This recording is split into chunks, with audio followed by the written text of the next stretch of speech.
in my experience trying to repaint furniture, there's two problems you normally run into. Blemishes coming back through your new paint, or it not sticking, peeling off, flaking, whatever. Anyway, I got 5 steps that I go through to try to get a good finish, and almost all those have to do with addressing those 2 issues. But quickly, why this piece? Well, my neighbor's wife has had this since she was a little girl, and it's sentimental to them, so I'm gonna try to take care of it for them. First thing to do is to clean everything down really well. Gonna vacuum it. Got a bucket with warm water and plain soap and a Scotch-Brite to facilitate that. Gonna get all the hardware off, and I already took the top off the base.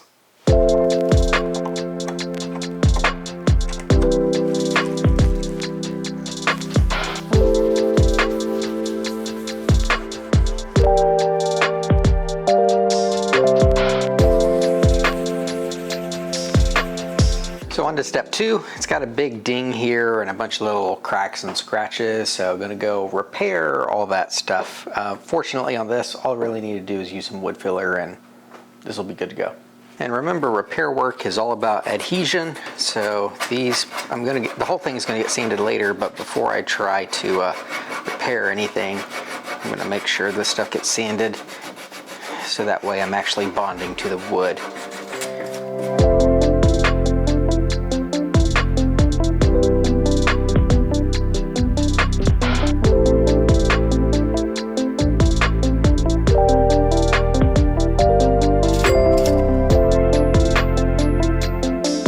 Putty has had plenty of time to dry. I ended up putting putty on all the cracks and seams that have kind of loosened up, so that's going to give a much better paint job. So now it's time to finish up step 2 and do step 3, which is sanding. I'm going to sand all this down, which will finish the repair work, and abrade the paint so I get good adhesion for all the next layers. Now, because I'm going to be repainting this, there's no need to worry about painting down to bare wood. I'm just trying to get anything loose up and scuff the surface enough that the next primer can bite.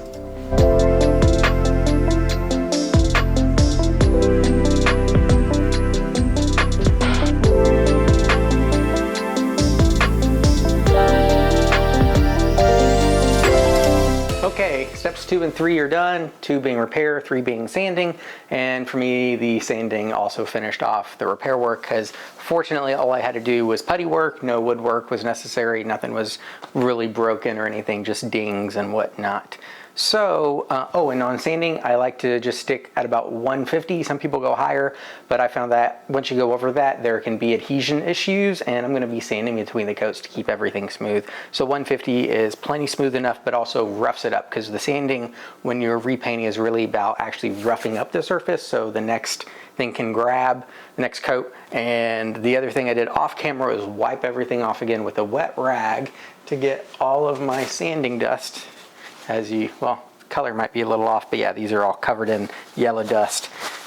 Because like all of it, what I want to do is make sure I'm actually biting to the material and not dust, grease, oil, dirt, etc. Because then because that stuff isn't stuck to the surface, so if my paint's stuck to that, new layers of paint are going to come off. It's all about being clean. Anyway, step 4, priming. I like water-based products just for the ease of cleanup, and also they're a lot better for your health and the environment. Kiehl's has been my primer of choice for a long time, but if you're using a paint brand that has a primer formulated for the paint you're using, probably want to go with that. My pour spout is kind of gimmicky, but it actually works really well, and I'm a really messy person, so anything that saves me is a bonus in my book. Anyway, spraying is not necessary, but I have one and I like to use it because I find it a lot easier to get a balanced coat, especially with like all the edges and profiles and stuff in the trim work. If you don't have a sprayer, you're probably gonna have better luck getting in there with a brush because the bristles are gonna follow the contour a lot better than a roller will. But again, you can get great results with a brush. Just tends to take a little bit more practice to get there.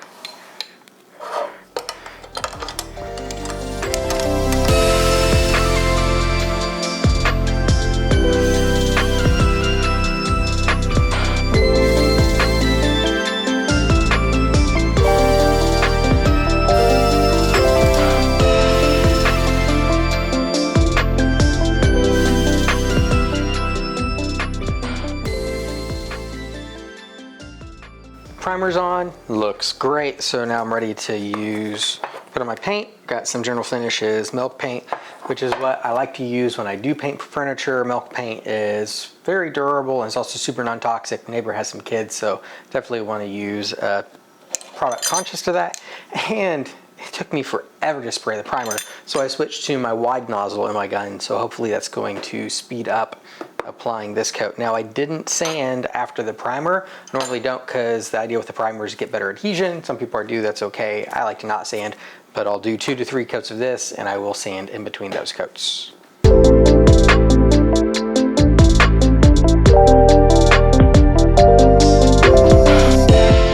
On this drawer, I have this real stubborn stain that creeped through the primer and paint, and I've sanded and reprimed several times and it keeps coming back. So here's how I'm going to handle it. Now, when it's just a little dot that comes up, I normally have good luck with the razor blade just kind of cutting that out, but these are kind of bigger.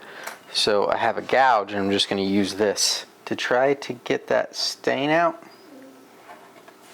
And I like the gouge because with a little bit of control I can get a better shape without destroying a whole bunch that I can easily fill. Now I can come back with my wood filler, just a little bit of Timbermate, and fill these in. Now the bad thing is I've got to go back through my drying process again, but this would have been better if I'd caught this earlier, but still I'll be able to get all the other coats on this today, so not a big deal. And a trick for helping this dry faster: the thicker it is, the longer it takes to dry. So if you got a stick or something, you wet it to help keep it from sticking to it. Now I can kind of smooth it out, fill in the low spots, do that a few times, and then I won't have a big mountain of wood filler that needs to dry. It's had a few hours to dry, time to sand it down. Primed and painted it again, but you guys have already seen that a bunch of times, so nothing new there. Time to reinstall hardware, which the old hardware was kind of busted, so my neighbors picked out some new hardware. That's what I'm installing, which is another great way to really class up and bring life to an old piece. There we go, all wrapped up. Got the hardware on and ready to take this over to my neighbor's house.